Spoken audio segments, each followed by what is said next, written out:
জীবনে যদি তুমি বারবার আঘাত পেতে থাকো তাহলে নিজেকে দোষী ভেবো না।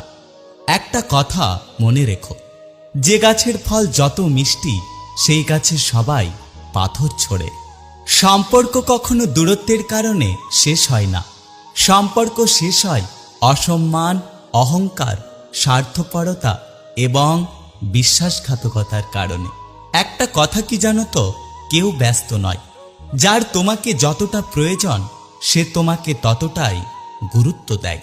সবাই বলে কাউকে কষ্ট দিয়ে সুখী হতে পারবে না, কিন্তু বাস্তবে যা দেখা যায় আসলে সুখী তারাই যারা অন্যকে বেশি করে কষ্ট দেয়। জীবনে শিখতে হয় মাথা নিচু করে, আর জীবনে বাঁচতে হয় মাথা উঁচু করে। জীবন মানে হলো একটা যুদ্ধ, কখনো পরিস্থিতির সাথে, কখনো মানুষ না চিনতে পারার কারণে, কখনো নিজের বিবেকের সাথে, কখনো কর্মের সাথে, আবার কখনো সময়ের সাথে। জীবনের কাছে আমার একটা প্রশ্ন, কি অন্যায় করেছি যে আমার সাথে সবসময় খারাপ হয়? কিছু হারিয়ে গেলে যা কষ্ট হয় তার চেয়ে বহুগুণ বেশি কষ্ট হয় কেউ বদলে গেলে।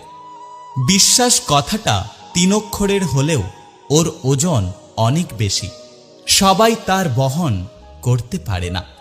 হাসি দিয়ে শুরু, শেষ হয় চোখের জল দিয়ে। এটা সেই অভিশাপ যাকে মানুষ ভালোবাসা বলে।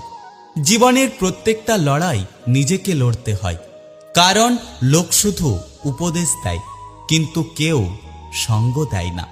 খুব জানতে ইচ্ছে করে মানুষ ঠকানো মানুষগুলো অন্যদের ঠকিয়ে নিজে ঠিক কতটা মজা পায়। তুমি যদি আমাকে ছাড়া খুশি থাকতে পারো তাহলে অভিযোগ কিসের?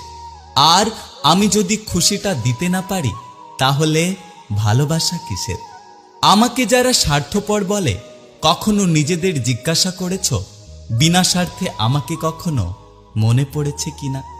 সহ্য করতে করতে ধৈর্য হারিয়ে ফেলেছি, তবুও মনকে বুঝিয়ে যাচ্ছি, আজ না হলে কাল একদিন সব ঠিক হয়ে যাবে।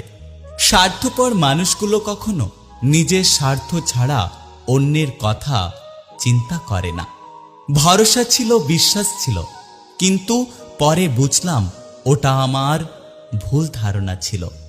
জীবন থেকে একটা জিনিস শিখলাম, চাইলেই পর হওয়া যায়, কিন্তু চাইলেই সবার আপন হওয়া যায় না। আমি যেখানেই শান্তি খুঁজে যাই সেখান থেকে মানুষ